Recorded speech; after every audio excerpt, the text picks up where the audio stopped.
When my cousin Zoe clinked her champagne glass on a first-class flight to Italy, grinning like she owned the world, she had no idea her entire life was about to collapse. She thought she had gotten away with it, stealing $14,000 from my son's surgery fund, leaving a disabled child to struggle while she splurged on designer bags and rooftop cocktails. But she underestimated me. She underestimated karma. And soon, she'd learn the hard way that stealing from family comes with a price. One that not even her luxury shopping spree could afford. It all started 2 years ago when I began saving every penny I could for my son, Noah. He was born with a rare condition that affected his ability to walk. It wasn't life-threatening, but it meant he couldn't run and play like the other kids. Every step was a struggle. Every movement took more effort than it should. The doctors said surgery would change his life. It would give him a real childhood, a chance to do the things that other kids took for granted. So I worked every extra shift I could find, skipped holidays, gave up vacations. Every dollar went into that fund. Zoe showed up in our lives about 3 months ago. She had lost her job, claimed she was in between opportunities, and moved in with my sister, Sarah, to get back on her feet. At first, she was great with Noah, always bringing him little gifts, hanging around, asking about his surgery, how I was paying for it, which account I was keeping the money in. I thought she was just being supportive. Looking back, I should have seen the warning signs. Then, last Thursday, everything came crashing down. I checked my savings account during my lunch break, just a routine glance before moving some money around. The balance should have been $14,000. Instead, it was zero. My stomach dropped. At first, I thought it was a mistake. Maybe a bank error. Maybe I had clicked on the wrong account. I refreshed the page. Still zero. Panic set in. I scrolled through the transaction history, and there it was, multiple small transfers over the past week, all leading to an account I didn't recognize. The realization hit like a sledgehammer. Someone had drained the entire fund. My hands were shaking as I called the bank. They confirmed that the transfers had been made from my devices, from my own Wi-Fi. That's when I knew it wasn't some random hacker. It was someone close, someone who had access. Then my phone buzzed. A notification from Instagram. Zoe had just posted a new story. I clicked on it, and there she was, sitting in first class, holding up a glass of champagne. The caption read, "Manifesting luxury." My mouth went dry. No, she wouldn't. The next story loaded. A panoramic shot of the airport lounge. The next, a close-up of her new designer luggage. The next, a boarding pass with the words, "Rome, here I come." And then, the final punch to the gut, her selfie in front of the Colosseum, wearing a dress that probably cost more than my monthly rent, with a caption that made my blood boil. "Living my best life. Sorry, not sorry." I felt sick. I called Zoe. No answer. Texted her. Nothing. I called Sarah. She picked up on the second ring. "Hey, what's up?" "Zoe took my money," I said, barely able to get the words out. "The surgery fund. She drained it." Silence. Then, No, she wouldn't do that. She did. Check her Instagram. A pause. Then a sharp intake of breath. "Oh my God, Ethan. She told me she had been saving up for this trip. I had no idea. She's been using my Wi-Fi, my laptop sometimes. I am so sorry." Noah tugged at my sleeve. He had been watching me with those big, trusting eyes. "Dad? Why are you upset?" I had to swallow back the lump in my throat. How do you tell a 7-year-old that someone he loved just stole his chance to walk? Noah held up a tiny Eiffel Tower keychain. "Look, Dad. Just like where Cousin Zoe is now." I nearly lost it. She had probably bought that stupid trinket with his surgery money. Then, as if the universe hadn't twisted the knife deep enough, my phone rang. It was an unknown number. I answered. "Oh, come on, Ethan. Don't be so dramatic." Zoe's voice came through, light, amused, like this was all some big joke. "You stole my son's surgery money," I said, my voice like steel. "It's not like he's dying," she scoffed. "Kids heal fast. Besides, I really needed this trip. Do you have any idea how depressing it is being unemployed?" My hand clenched around the phone. "You needed this trip? Relax. I'll pay you back." Eventually. Eventually. Like my son's childhood was just some inconvenience to be put on hold. I took a deep breath, forcing myself to stay calm. Zoe, listen to me very carefully. I don't care what you think you deserve. You stole from my child.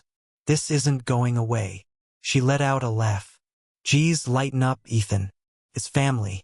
You're acting like I robbed a bank. I gritted my teeth. No, Zoe. You robbed my son. I hung up before I could say something I'd regret. I wasn't looking for advice. I wasn't looking for sympathy. I already knew exactly what I was going to do. Zoe thought she was untouchable, that she could take whatever she wanted without consequences. She was about to learn differently. I had done everything right. I reported the theft, provided the bank with evidence, and even contacted the police. But because Zoe had used my Wi-Fi and devices to make the transfers, it was considered a civil matter, not a criminal one. That meant no immediate action, no consequences, just a long, drawn-out legal battle. Meanwhile, Zoe was living it up in Italy, completely unfazed. Sarah had been keeping tabs on her Instagram.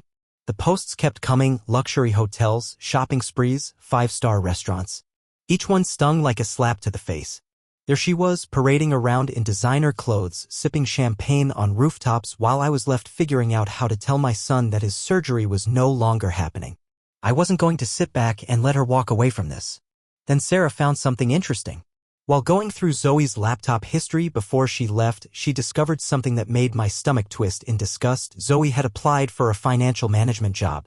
The same person who had stolen from a disabled child was now hoping to be trusted with handling people's finances. The irony was revolting. I didn't hesitate.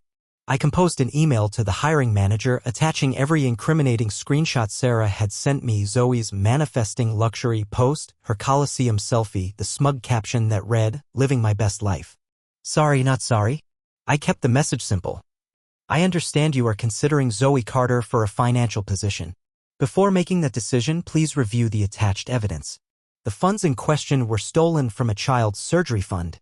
I trust you will make the right choice. I hit send. 3 hours later, I received a reply. The company had rescinded her job offer immediately. Zoe had no idea yet, but her future was already unraveling. The next morning, Sarah called me again. She just posted something, she said, her voice tight. I pulled up Zoe's Instagram. It was a long, dramatic rant about how toxic family members will try to bring you down and jealousy is an ugly thing. She claimed that people were trying to ruin her success and spreading lies to sabotage her career. But the part that made my blood boil? Some people just can't stand to see others happy. Haters are always gonna hate. But guess what? I'm still thriving. Can't stop me. Won't stop me. #blessed, #haters motivate me. She was calling me a hater. She had stolen from my child and now she was playing the victim. Then my phone rang. An unknown number. I picked up. The second I answered, I was met with screaming. What the hell did you do? Zoe had found out about the job offer. You ruined it. She shrieked. Do you have any idea how hard it is to get a good job right now? I leaned back in my chair, my voice calm. So you did find out. You went out of your way to sabotage me. She yelled. No, Zoe, I said evenly. You sabotaged yourself the moment you decided to steal from my son. Oh my God, Ethan, I told you I would pay you back. Eventually. Exactly. She snapped. So why couldn't you just wait? I exhaled, forcing myself to stay steady. Because, Zoe, my son's childhood is not on hold while you figure out your life. You stole from him. And there are consequences for that. Oh, I see. So you want to play dirty? She sneered. Fine. Let's see how the rest of the family feels about this. She hung up. I didn't have to wait long. That night, my phone started buzzing nonstop with messages. Aunt Linda was the first to reach out, her tone overly sweet, like she was trying to smooth things over. She said she understood why I was upset, but was it really necessary to get Zoe fired? Then came a message from my cousin Jake, who was always the peacekeeper in the family. He said family fights all the time, but I was taking this too far. Uncle Rob chimed in next, saying Zoe made a mistake. She'll pay me back. No need to destroy her life. No need to destroy her life. Funny how no one seemed to care that she had just destroyed Noah's future. But then a message came in that made it all worth it. My grandfather. A man who rarely got involved in family drama, but when he did, his word carried weight. I just saw what she posted. Disgraceful. You have my full support, Ethan. If she thinks she can steal from my great-grandson and walk away, she's about to learn otherwise. And just like that, the tide began to turn. Zoe thought she could twist the narrative, make herself the victim, and guilt-trip me into backing down. She was wrong. Because she wasn't just about to face some angry family members. She was about to face me. And I was just getting started. The messages kept coming, but I didn't bother responding. I wasn't interested in justifying myself to people who were more concerned about Zoe's career than Noah's future. Instead, I focused on what mattered, getting my son's surgery fund back and making sure Zoe faced the consequences of her actions. Sarah, however, wasn't done yet. She had been quietly gathering every bit of evidence, bank statements, screenshots, timestamps. But what she found next changed everything. "Ethan," she said over the phone, her voice tense. "I just went through the rest of Zoe's email drafts. She wasn't just lying to us. She's been telling different lies to everyone in the family." I sat up. "What do you mean?" "She told Aunt Linda that you offered to help fund her fresh start. She told cousin Jake that you two had an agreement, that you loaned her the money willingly. And get this, she told Uncle Rob that Mom and Dad gave her the money as a gift and that you were just being bitter about it." I exhaled sharply, shaking my head. She's covering all her bases. Making sure everyone hears a different version of the story so no one knows what's real. "She's good at it too," Sarah said bitterly. "I mean, look at how half the family already thinks you're the bad guy." Not for long.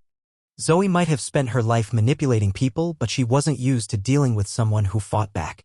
Sarah and I went through the evidence, piecing together every contradiction, every lie, every shameless act of selfishness she had tried to bury. It was all there, documented in black and white. We just needed the right moment to use it. That moment came sooner than expected. The next evening, I got an invitation. Not from Zoe, but from her mother. She was hosting a family dinner at their house, claiming we all needed to sit down and talk things through. I didn't buy the sudden attempt at peace. It was damage control. Zoe was losing the family's support, and she knew it. I accepted the invitation. When I arrived, the tension was thick enough to cut with a knife. The entire family was there, gathered around the long dining table. Zoe sat at the far end, arms crossed, her expression carefully neutral. Her parents sat beside her, looking uncomfortable. My grandfather was there too, watching everything with sharp, knowing eyes. Dinner started off polite enough, but the moment the plates were cleared, the real conversation began. "I just think," Aunt Linda started hesitantly, "that this whole thing has gotten out of hand. We're family. We shouldn't be tearing each other apart like this." I leaned back in my chair, arms crossed. "I agree." Zoe perked up slightly, like she thought I was about to back down. I didn't. "Which is why I think we should clear everything up right here, right now," I said. Since there seemed to be several different versions of what happened. Zoe stiffened, but I didn't give her time to interrupt. I turned to Aunt Linda first. "Linda, you said Zoe told you I offered to help fund her trip, right?" She nodded uncertainly. "That's what she told me, yes." I turned to cousin Jake. "And you?" "She told you that I loaned her the money, didn't she?" Jake frowned. "Yeah, that's what she said. That you two had an agreement." I glanced at Uncle Rob. "And you?" "She told you my parents gave her the money as a gift." Uncle Rob's face darkened. "That's exactly what she said." The room fell silent. I pulled my phone from my pocket and placed it on the table. "So which is it, Zoe? Was it a gift? A loan? Or did I just offer to pay for your vacation out of the kindness of my heart?" All eyes turned to Zoe. Her expression flickered just for a second before she plastered on an exasperated smile. "Oh, for God's sake, Ethan, do you hear yourself? You're acting like I committed some heinous crime. I borrowed the money, okay? I told you I'd pay you back." I kept my gaze locked on her. "And did you tell everyone here a different version of how you borrowed it, or was that just a coincidence?" She scoffed, rolling her eyes. "I don't remember exactly what I said to who. But does it even matter? You're making such a huge deal out of this." The room remained silent. Zoe glanced around, clearly expecting someone, anyone, to come to her defense. No one did. And then, for the first time that night, my grandfather spoke. His voice was quiet, but it carried through the room like a hammer striking steel. "You bought 3 designer bags while my great-grandson limped to school," he said. "And now you sit here, lying to our faces?" Zoe's face drained of color. "Grandpa, He raised a hand, cutting her off. "I don't want to hear it." Zoe's mother, who had remained silent this entire time, finally spoke up. Her voice was thick with disbelief. "Zoe, is this true? Did you lie to all of us?" Zoe let out a breathless, nervous laugh. "Mom, it's not you're all blowing this way out of proportion. It's not like I stole from a stranger, it's family." The moment she said it, I knew she had lost. Grandpa pushed his chair back and stood up. He turned to me, his gaze firm. "Ethan, do what you have to do. You have my full support. One by one, the rest of the family followed. Uncle Rob, Cousin Jake, even Aunt Linda. They all walked away from Zoe, shaking their heads, looking at her like they didn't even recognize her anymore. Zoe sat frozen in her chair, her entire world crumbling around her. I stood, tucking my phone back into my pocket. I already did what I had to do, Grandpa. I filed the lawsuit this morning. Zoe let out a sharp gasp. You what? Her mother turned to her, her voice shaking. Do you even understand what you've done? Zoe's face twisted in fury, but this time she had no one left to turn to. Her lies had finally caught up to her. And I was just getting started. Zoe had spent her entire life manipulating people, twisting the truth, and walking away unscathed. But this time was different. This time she had run out of places to hide. After that disastrous family dinner, word spread quickly. By the next morning, Zoe's once loyal supporters were nowhere to be found. Even the relatives who had initially defended her stopped responding to her messages. She was toxic and everyone had finally realized it. But I wasn't done yet. The lawsuit had already been filed. My lawyer assured me that, while it might take time, the paper trail of her theft was airtight. The bank flagged the unauthorized transfers, the timestamps matched when she had access to my laptop, and every single boastful Instagram post was more damning evidence. Zoe had practically built my case for me. And yet, she still didn't think she'd face real consequences. I knew this because the very next day, she did the unthinkable. She threw a Parisian-themed dinner party at her parents' house. The audacity was almost impressive. She even sent me an invitation. Let's put this drama behind us. Come enjoy some French cuisine and good vibes. Noah will love the souvenirs I got him. A souvenir. As if some cheap trinket could erase the fact that she had stolen his chance to walk properly. I didn't go. But Sarah did. She wasn't there to eat. She was there to record. And what she captured? That was the final nail in Zoe's coffin. At one point during the party, Zoe stood up, wine glass in hand, and delivered what she probably thought was an inspirational speech about self-care and choosing yourself. Then, with a smug grin, she actually admitted to everything on camera. Shout out to my cousin Ethan's savings account for making this trip possible. Sorry, not sorry. Her friends laughed in the background, clueless that Sarah was recording everything. The second Zoe realized she had been caught, her face went pale. She lunged for Sarah's phone, screaming, "Delete that right now." But it was too late. Sarah sent me the video. I sent it to my lawyer. And just like that, Zoe had destroyed the last shred of her defense. The consequences hit fast. The following week, she got a formal notice from the court she was being sued for fraud and theft. Suddenly, she wasn't laughing anymore. Then, the real karma came. Zoe had still been applying for jobs, desperate to land something stable. But employers Google candidates before hiring them. And what came up under her name? That viral video. The one where she bragged about stealing from a disabled child. One by one, her job applications were rejected. No company wanted to be associated with someone like her. Panic set in. She started calling relatives, begging for help. Her parents were the only ones who answered. But instead of bailing her out, they turned on her too. Her mother made her sell every designer bag, every luxury outfit, every piece of jewelry she had bought with my son's surgery money. Her father, furious at the disgrace she had brought upon the family, cut her off financially. No more help. No more free rides. For the first time in her life, Zoe had nothing. She spiraled. She tried to spin a sob story online about how she was being bullied by family, but the internet wasn't buying it. Wait, isn't this the girl who stole her disabled cousin's surgery money? You don't deserve sympathy. You deserve jail. Actions have consequences, princess. Enjoy rock bottom. No one believed her lies anymore. Then came her final desperate move. She showed up at my house. It was nearly midnight when she pounded on my door, screaming my name. I opened it just enough to see her standing there, mascara streaked down her face, hair disheveled. She looked nothing like the girl who had once smirked on a first-class flight to Italy. You happy now? She spat. You've ruined my life. I didn't even blink. No, Zoe. You ruined your life. I just made sure everyone saw the truth. She let out a bitter, choked laugh. I hope you're proud of yourself. You turned the whole family against me. I crossed my arms. No. You did that when you chose handbags over my son's ability to walk. For a moment, she just stood there, trembling, before she finally whispered, I don't have anywhere to go. That's not my problem. And with that, I closed the door. That was the last time I saw Zoe in person. But her story didn't end there. Days later, a package arrived at my doorstep. No return address. Inside was a small envelope containing $2,000 in cash and a folded note. Ethan, this is all the money I have left. I sold my laptop and some other things. I know it's not enough. I know it doesn't fix anything. I don't know who I am anymore. I'm sorry, Zoe. I stared at the note for a long time. It wasn't an apology I could forgive, but it was the first time she had ever taken responsibility for her actions. I added the money to Noah's recovery fund. 2 weeks later, his surgery finally happened. The procedure was a success. The doctor said it would take months of physical therapy, but soon, Noah would be able to run just like any other kid. And then, one day, it happened. I was watching from the porch when he took his first unassisted steps. He turned to me, grinning ear to ear, his eyes filled with pure joy. "Dad, watch this." And then he ran. Not perfectly, not without effort, but he ran. I could feel the lump in my throat as I watched him take off across the yard, arms pumping, feet hitting the grass with a lightness that had never been there before. Then he stopped, turning back to me, his face glowing with excitement. "Dad, I'm gonna run so fast that all the bad stuff can't catch me." I smiled, my chest aching in the best way possible. "Run fast, kid. You've earned it." And just like that, we moved forward. At the end of the day, this story isn't just about betrayal or revenge, it's about accountability and the true meaning of family. Zoe spent her whole life believing she could take and take without consequences, that family ties meant forgiveness without responsibility. But life doesn't work that way. Trust is earned, not demanded. Respect is built, not assumed.